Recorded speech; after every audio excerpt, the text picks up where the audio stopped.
¿Qué tal amigos? Bienvenidos a una edición más de Dialogando, programa de entrevistas producido por la Universidad Jaime Ossati Meza. Nuestro Estado cuenta con tres poderes, el Ejecutivo, el Legislativo y el Judicial. Sin embargo, Thomas Carlyle le añade un poder más, el cuarto poder, el poder de la prensa, la influencia de los medios de comunicación, en especial la labor periodística dentro de los asuntos públicos. Para desarrollarnos un poco más sobre el tema, contamos con la participación del profesor Juan Álvarez Morales, editor del diario La República, además docente de esta casa de estudios, a quien le doy la bienvenida y las gracias por haber aceptado esta entrevista. Hola José, y lo cual también me pone en una condición difícil para quienes nos están viendo. Voy a hablar como editor de La República, voy a hablar como profesor de periodismo. Algunos podrían pensar que es lo mismo. Yo diría que una función alimenta a la otra o la retroalimenta, pero en algunos casos es necesario hacer precisiones qué rol estoy cumpliendo a la hora de emitir una opinión. Vamos a ver cómo sale este ejercicio. ¿Qué rol le gustaría? No, tratemos de abordar los dos, pero trataré de hacer la precisión. ¿Pero cuál se siente más cómodo? En cualquiera de los dos. Yo, en cierto modo, he podido conjugar ambos roles, pero entiendo que al hablar como editor de La República, estoy hablando también, en cierto modo, respondiendo a la línea editorial de un periódico, a un producto donde no solo participo yo, sino participan otras personas. Y cuando hablo de periodismo, incluso a veces tengo que desprenderme de ese rol, porque hay cosas que en el periódico también hay que observar, no hay que hacer notar. Veamos cómo sale, mi estimado José. Ok. Quería preguntarle, iniciar la entrevista con la pregunta de ¿cuánto tiene el periodismo de cuarto poder? Interesante, porque a la hora que mencionaba la introducción yo me daba ganas de decirte, hey, eso ya no funciona tanto así. Ya no el periodismo ya no es un cuarto poder, es mucho más. Mira, para empezar, la denominación cuarto poder yo no sé si fue tan buena porque hizo sentir a los periodistas tener un poder que probablemente en el momento tenían, o algunos periodistas tenían, pero por otro lado los llevó a cometer un montón de errores o atrevimientos que si no se hubieran tomado tan en serio la frase, no lo hubieran cometido. ¿En el Perú o a nivel internacional? A nivel internacional en general, pero si hablando del Perú, tanto así que hay muchos que dicen que más que un cuarto poder, a veces termina siendo un poder de cuarta, ¿no? Un juego verbal que grafica cómo a veces el uso y el abuso del poder hace que se deteriore incluso el mismo uso del poder. Si es que ¿Hubieron ejemplos claros de empoderamiento de la prensa? Por ejemplo, a ver, dime uno. De repente, los casos Petroaudios, los casos en el que la prensa tiene cierta injerencia dentro de los asuntos públicos. ¿Cómo terminó la investigación de Petroaudios al final? Al final terminó absolviéndolos a todos. Porque se invalidaron como para el proceso judicial las pruebas cuya difusión se hizo a través de los medios, que es una situación por la que también pasan los videos. ¿Cuál es la dificultad de empoderar a la prensa? ¿Por qué? No hay una dificultad de empoderar a la prensa. Yo creo que el poder te lo otorgan los ciudadanos. Si la prensa va a responder al interés ciudadano, tiene poder, así no venda mucho o así no sea muy conocido. ¿Qué es lo que está pasando ahora con las redes sociales? Las investigaciones más profundas que se han hecho y más agresivas en el sentido positivo que se han hecho han estado en Internet, no han estado en los medios convencionales.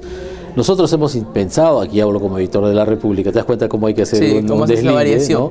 Hemos tratado de hacer las investigaciones posibles, pero reconocemos que hemos publicado a veces algunas investigaciones de ojo público de Convoca, porque son ellos los que han tenido la dedicación para hacerlo y la inversión para hacerlo.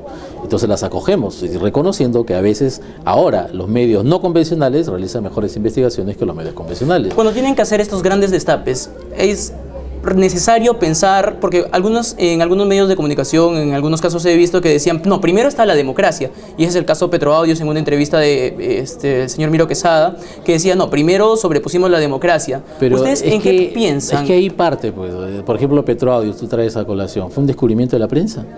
No. Fue un dato filtrado a la prensa que la prensa investiga y logra atar cabos.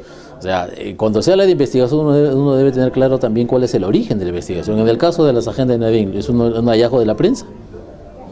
Filtrado también. También. Y podrá salir así una serie de investigaciones que van a llevarte a eso. Cuando un medio investiga, cuando un periodista investiga, lo hace respondiendo otra vez a la pregunta anterior, por una necesidad de informarse y de averiguar qué hay detrás de una situación que de alguna forma descubre o intuye que no anda bien, y lo hace respondiendo al ciudadano. No sabe si va a terminar afectando o no, como tú dices, en cierto modo puede sonar exagerado, afectando a la democracia. Yo creo que la democracia se fortalece con la transparencia que ofrece la posibilidad de que los medios investiguen. No hay nada peor para la democracia que un gobernante no quiera o rechace o de alguna manera apoye las tendencias empresariales de que para que no haya investigación periodística. Las investigaciones son las que van a fortalecer más la democracia porque permiten que haya esa transparencia necesaria para que el ciudadano sepa que ha otorgado la confianza a alguien que vale la pena y que éste está respondiendo a su confianza permanentemente. Tienes el caso ahora de la actual elección. Uno de los mayores problemas que tiene, estamos grabando esto antes de saber el resultado electoral, pero uno de los mayores problemas que tiene la candidatura de Keiko Fujimori en los últimos días es no haber respondido apropiadamente a la denuncia hecha contra Joaquín Ramírez y sobre todo la maniobra hecha por miembros de su entorno, el candidato a vicepresidente, el único que le queda, para evitar que eso se investigue más, como es filtrar un audio a un medio de la competencia. El mayor riesgo que vemos ahora en estos días, desde la República, desde mi posición de profesor de periodismo, como periodista, es que lleguen al poder personas acostumbradas a hacer ese tipo de manejos, porque van justamente en contra de la democracia en sí. Y lo más curioso es que cuando le cuestionan de eso al debate de Keiko Fujimori, ella dice que mi vicepresidente actuó transparentemente. Discúlpame, como periodista, si quiere, ya no como profesor o como editor de la República, a mí como periodista eso no me parece transparente. Como ciudadano no me parece transparente. Y cuando al periodista algo no le parece transparente, ¿qué es lo mejor que puede hacer? Combatirlo. ¿Cómo combatirlo? Denunciándolo, preguntando, pidiendo explicaciones hasta que las den. ¿Qué ha pasado con ese caso? El señor Rodríguez, ellos han hecho finalmente casi un blindaje a Joaquín Ramírez. Lo han sacado del partido, de la dirigencia, pero está ahí a un costado. Algunos los han callado, también los han puesto de lado, según la coyuntura. El señor Klimper entra a reemplazarlo y termina involucrado en un caso para protegerlo al señor Ramírez. ¿Tú qué vas a hacer antes? Un periodista que hace ante eso, pasa la página, probablemente vas a encontrar periodistas que deciden pasar la página. Probablemente vas a encontrar periodistas que dicen uno tiene que ser neutral. O que no lo mencionen. Entonces llegas a un punto en el que la neutralidad o es ingenuidad o es casi complicidad, desde mi punto de vista. Aquí ya te estoy dando una opinión absolutamente personal, que yo en clases la comparto con los alumnos, ellos dan su opinión y en el diario trato de decirlo con información que va a buscar que justamente esas preguntas sean resueltas antes de que se produzca la elección. No sé qué va a pasar de aquí al día de la elección, pero estamos llegando a una elección en que ese asunto no ha sido resuelto y eso es lo que afecta a la transparencia, desde mi punto de vista. En esta misma coyuntura de las elecciones, tanto en la primera vuelta como en la segunda vuelta, yo quería traer a memoria cuando Verónica Mendoza puso este tema a la palestra, le pidió al diario El Comercio que fije su posición, o sea, hacia qué candidato va a ayudar. No es el primer país en el mundo en donde hay un diario que fija su posición política. ¿Es necesario esto? ¿Cuánto ayuda? Los periódicos, los medios lo que hacen son fijan líneas editoriales. Las líneas editoriales van más a apuntar a objetivos que plantea el medio, dirigiéndose a la sociedad, que específicamente a candidaturas particulares. Lo que suele pasar en elecciones como estas es que en algunos casos los objetivos del medio, las líneas editoriales coinciden con el planteamiento de algún candidato, lo que no implica necesariamente un apoyo a esa candidatura. Y eso es lo que ha pasado. Además, por otro lado, se puede decir, y aquí voy a hablar como editor de la República. Editor de la República. Seguro el que está oyendo esto va a decir, pero si la República apoya a PPK, y yo no se lo voy a poder negar porque tácitamente hay un apoyo a PPK, pero en realidad lo que apoyamos va en la línea de todos aquellos que vemos un riesgo en la candidatura de Fujimori y estamos alertando a la ciudadanía de que caigamos en eso. Puede que nos equivoquemos, puede que si gana Fujimori termine siendo un gran gobierno, será un pasivo que tenemos nosotros. ¿Te das cuenta? Pero nos sentimos a la necesidad de alertarlo. Eso puede conducir a un apoyo a la candidatura de PPK. Yo creo que eso ya es casi menesteroso decirlo. En todo caso, José, yo prefiero que se sepa, y eso es transparencia, cuál es mi postura. Que se sepa la postura del medio. La postura del medio. Entonces, si a mí me invitan a un canal de televisión, saben, yo me presento como editor de la República, saben qué línea es la que nosotros tenemos y la gente lo identifica. ¿Sabes qué me parece peligroso? Que un analista se pretenda mostrar como neutral cuando no lo es. Termina favoreciendo a uno y a otro. Y eso también la gente se da cuenta. A un periodista se pretenda mostrar como neutral, pero la gente se da cuenta que no lo es. Eso a mí me parece más peligroso todavía. Cuando la gente se da cuenta, cuando hay un diario que digamos, de alguna forma popular, en caleta su apoyo hacia uno o hacia otro. ¿Cómo reacciona la gente? Es que ahí viene un asunto, José. En estos tiempos de internet, ¿tú crees que se puede, como dices, encaletar algo?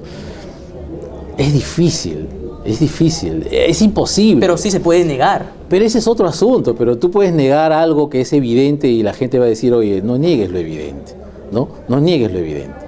Porque ya la gente se da cuenta. O sea, hay un problema con los periodistas, los analistas, los que estamos en los medios, a propósito de tu primera pregunta, que se sienten con poder, que creen que subestiman al ciudadano, subestiman al lector, subestiman al televidente, al oyente. La gente se cuenta. ¿Que creen que el ciudadano todavía los sigue que nos siendo el mismo están de viendo en antes? esta entrevista ahora, ya hace rato sacaron su línea. ¿Cuál es mi línea? Sería absurdo que intenten negarla. ¿Te das cuenta? O sea, no se puede negar. El ciudadano, aunque no lo creas, aunque tendríamos que hablar en algún momento de lo que es periodismo ciudadano y cómo se ha asumido mal también el concepto al final. Pero en cierto modo, ¿sabes quién se ha empoderado de todo esto? El ciudadano. El ciudadano ahora coloca noticias, el ciudadano ahora hace revelaciones, el ciudadano ahora toma fotos. ¿Quién hizo el descubrimiento del plagio de la tesis en la primera vuelta? Sí, fueron una ciudadana. Una ciudadana. Estudiantes que dijeron, ¿cómo es posible que ese señor diga que ha hecho un doctorado y a mí me está costando tanto? Y buscó y logró encontrar que había un plagio. Son los ciudadanos los que se han empoderado ahora. El medio ha perdido el poder absoluto que tenía, en todo caso se ha relativizado.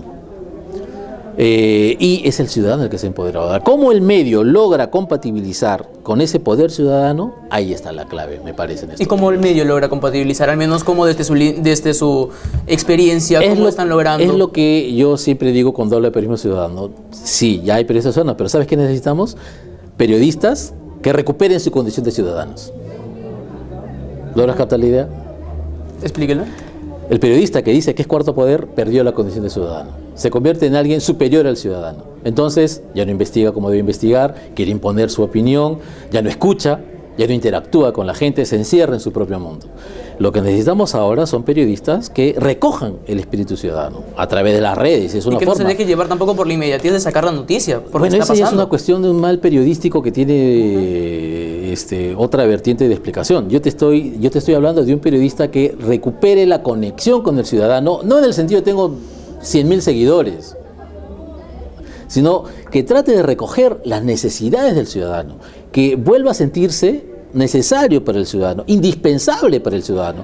¿Por qué los ciudadanos dejaron de consumir medios? Porque los medios dejaron de representar a los ciudadanos.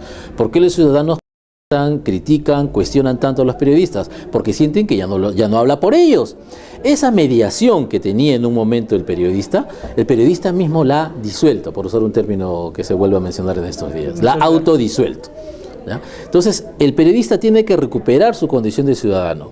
Cuando la República promueve el voto anti-Fujimori, porque consideramos que es un riesgo que la candidata no deslinde claramente de la corrupción y el narcotráfico, no está defendiendo intereses particulares. Y tampoco intereses de eso te lo va a decir aquel que se ve afectado por una investigación de ese tipo, por una postura de ese tipo. Estamos tratando de defender los intereses de los ciudadanos. Tanto así que en esta campaña, ¿con quién hemos coincidido? Y a veces sus editoriales son más fuertes. Con el comercio. Los editoriales del comercio del día domingo y del lunes son ejemplares. Sí. Tanto así que el candidato Kuczynski termina leyéndolo en el debate. Las han mencionado y en los dos debates. ¿Y qué? Y tanto así que Klimper, cuando lo entrevistan esa noche del debate, dice, el comercio y la República se han unido en contra de una... La coincidencia es el interés ciudadano. De alguna forma, algunos medios en esta campaña nos hemos dado cuenta de que el interés ciudadano es el que está en riesgo y tratamos de recogerlo con errores, con matices, con exageraciones, a todos se les pasa algo, con apuros también a todos se les pasa algo, pero lo esencial está ahí, en que el periodista vuelve a ser ciudadano, o trata de serlo, o trata de tener empatía con el ciudadano. Entonces, fíjate, ya no es el periodista teniendo poder, sino tomando algo del poder que tiene el ciudadano y trasladándolo, volviendo a mediar entre él y la autoridad. Sin embargo, también no podemos hablar de periodismo si es que no vemos las partes malas del periodismo, porque también las hay. Si tú vas a un puesto de periódicos, ves titulares y portadas como Pepe Calla se va, o el gringo se equivocó de país. O los que insultan a Fujimori. A Fujimori. O sea, en este lado... Hay una parte muy interesante del debate entre Kuczynski y Keiko, cuando Keiko trata de decirle en tu lado también hay corruptos, y le dice, Nadie es santo, usted tampoco es santa. Yo sería absurdo que me siente acá, ni como profesor, ni como editor del periódico, ni como periodista, decir yo soy santo. O sea, La República es el único periódico, Bausat es el único lugar donde enseña periodismo, los estudiantes de Bausat los no son los únicos periodistas. Es absurdo. Ese es un pensamiento reduccionista que lo único que hace es deteriorar una discusión que puede conducir a un buen nivel. Todos tenemos responsabilidades y todos de alguna forma estamos capacitados para llevarla a buen puerto. No, o sea, es absurdo que alguien te diga que no tiene errores. Todos tenemos errores. Ahora, bajo este pretexto tampoco vas a consentir y tolerar todo. Lo que creo que está pasando, José, ya para ir tomando un norte final a esta conversación también, es que los periodistas en estos tiempos, así como te decía, una primera necesidad de empatar con el ciudadano es entender que debe tener un mayor rigor ahora por la velocidad con la que la información transita. ¿Debe ser activista el periodista? En algunos casos, no activista, pero a ver, mira, otra vez me llevas al otro punto, no hay problema.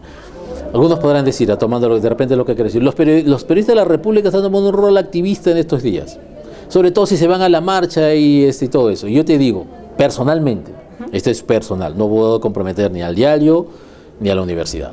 Personalmente, como ciudadano, yo me siento periodista, pero me siento ciudadano.